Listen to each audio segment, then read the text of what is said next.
I mean, it's the same football, and you come to a new team, and it's the same thing. seeding, It's the same right? thing. Yeah. How cool has it been 2 games in to already make a splash with a new team?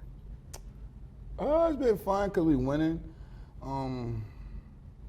I said it's a great opportunity from Ben and Coach DA. I played with DA. He drafted me. Me and Ben went to NFC Championship, so like we kind of got a bond already. So we kind of know when it feels like. The DA already won a Super Bowl. It's like kind of trying to bring it here. You talk about the ring, you're seeing it right there. What's it like to win a Super Bowl? It's heart feeling, and it's like emotional, cause like everything you put in. Okay, so from 12 years old to like 28 is like finally, cause a state championship, okay, a national championship doesn't equivalent to a Super Bowl, so. And I never won a national championship, so. Did you win a state championship? No, never. Wow. So winning Super Bowl was like my first big football accomplishment. That's awesome. Yes, ma'am. You talked about DA and Ben. What does it mean as a player to have 2 coaches who vouched for you, and knew the impact you could make on a team midseason? It meant a lot because they know me. It's not good. There's a lot of good things I can say about them, but it's like more so like building a culture, and I think that's what I saw here, and trusting what they're building. Because like a lot of places, you get a new coaching staff. Coach Ben and D haven't coached together, but they have the same background with coaching with Dan Campbell, Sean Payton. So it's like those guys, they know what they're doing. I think I feel comfortable here with people who know what they're doing. Did you know that Ben was going to know what he was doing as a head coach back when you were with him in Detroit and he was a coordinator? Yeah, because we went to the NFC Championship. We just, respectfully, San Fran beat us that year. It was a better team, but it was just like schematic-wise, yeah. You trusted him. Yeah. 2 games in, you already have a career high in sacks. So DA, he knew to dial up that blitz and call 35. Yeah. What do you like about adding that a little bit more to your repertoire? It take me out of man coverage a little bit. I'm playing now. It gave me a chance to help my guys on the field. Like when he blitzed me, I told the guys, you're not going to be covering long. So the faster we get to the quarterback and get off the field on 3rd down, that's the fastest thing. That game ball you got. Yeah. We all saw the speech in the locker room after too. What was the significance of that game ball specifically? I was out for 2 months. I was jobless. Granted, I was still getting paid, but it was just like, I'm still a human. So people understand, like, the love for the game wasn't there because I'm not touching the field. The love for my teammates or any teammate that I had wasn't there because I wasn't in that environment. And being in that a stadium again, just being in a stadium where you can hear fans, you can't like replicate crowd noise in the house all day, all night. What'd you learn about Soldier Field? It's cold. That was nothing. No, it's a great fan base because every time I played here previously, out of respect, like, I was on the other side, and we never really got the full experience of the crowd because COVID was one of my games here. Late in the year, record, dictate how people want to come to the game. But yes, Sunday was kind of fun for me. Let's talk about you being home because you mentioned it a couple times of being out of the game for nearly 2 months. Did you ever think you would be in that situation of sitting at home wondering what the next move was going to be? Hell no. Excuse my language, no. Because the stuff that you see, you can't really clear it up. You have to just like take it on the chin and do the therapy and really talk to the people that's in the building. So I think for me, it was like a dark moment. I didn't really know if I was like gonna be back on the field again. I'm gonna be honest with you, I didn't really know like how it's perceived and people talk about me. It's like, they don't even know me. So that's why I felt that way. I don't mean to be intrusive, but did you go to therapy? Is that something that got you through it? I've been going to therapy for the past year and a half, well, 2 years now since I lost the first. I lost first Super Bowl with Eagles. Yeah. Is that what instigated it? Yeah, that's what triggered it. Really? Losing it for my first Super Bowl made me take football serious. Because it's like, you can lose in the playoffs. You can lose the division game. But losing the Super Bowl is kind of like, So that was how many years ago? That was 3 years ago? 3 years ago, so 3 years ago. So that was like what, your 4th season? Yep. But therapy really took full effect beginning of last year. But that's when I opened up about it.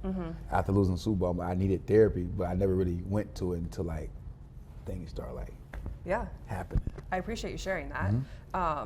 Why do you think it took you 4 years to take football seriously? It was too easy. Football is too easy. It's easy to put on your shoulder pads, chase, and it got easy for me because I feel like I feel like I achieved everything as a young player, but I really didn't achieve nothing. I just was satisfied with a temporary feeling of winning, being like a fan favorite, accolades. Really, I only won like a couple accolades. To now, just look at the maturity. So just looking back on it. So when you win the Super Bowl last year, what's the feeling you had that year compared to 2 years prior? I was a crybaby. Well, no. As we won the Super Bowl, I cried for about 5 minutes, and then I was champagne drunk. Understood. We all would be. But I was more so emotional because when I had the chance to think, that was a long week. That was a long, understanding how we got back to that point. Well, I got back to that point as a person and how we're going to change and affect the game in a more positive way. Because everybody gets to the moment, feel like I got to be the person. And I just took myself from the moment and let my team dictate. So I think that's what the best thing I'm doing here is taking myself out the moment and let my team and the calls and the coaches take care of everything. You've mentioned the team a handful of times since being here. You said they were a good defense before you got here. You're just here to help. Is that a different perspective than you've had previously too? Yeah, I'm more appreciative of what's here. Yeah. Besides, like I said, it's not about me anymore. It's about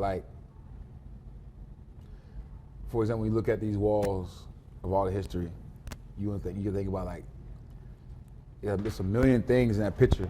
Everybody has a specific role, and I want to be part of a role that's just here to help and enhance. If that makes sense. Would 2019 CD understand that? Yeah. Okay. No.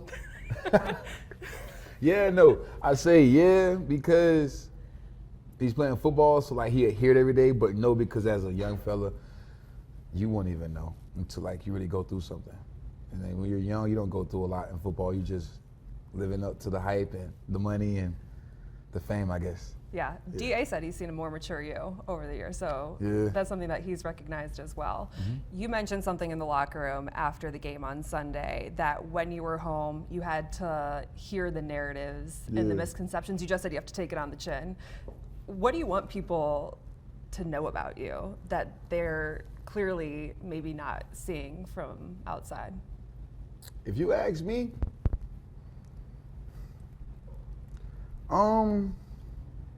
nothing. Because at this point in my career, being 8 years in, if they don't understand who the player is now, there's no point for me to go talk about it. We obviously see what I can do on the field. It's more so off the field, making sure teammates vouching for you in the right way, coaches speaking on your name in the right way, and really just doing something in the community. I think a lot of guys get in this situation and do stuff for the community because they got to change the image.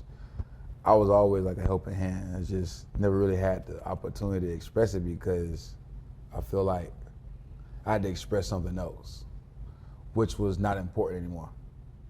You know who I am.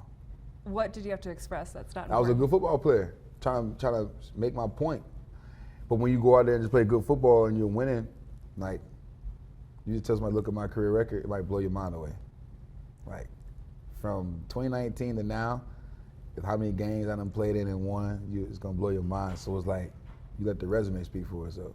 It sounds like when you were young, you're still young, but younger, it was football was what would fulfill you. Now you found that it's the stuff off the field that fulfills you. Is that true? Yeah, because it's football not there forever. I'm 8 years in, 7 years, about to be 8.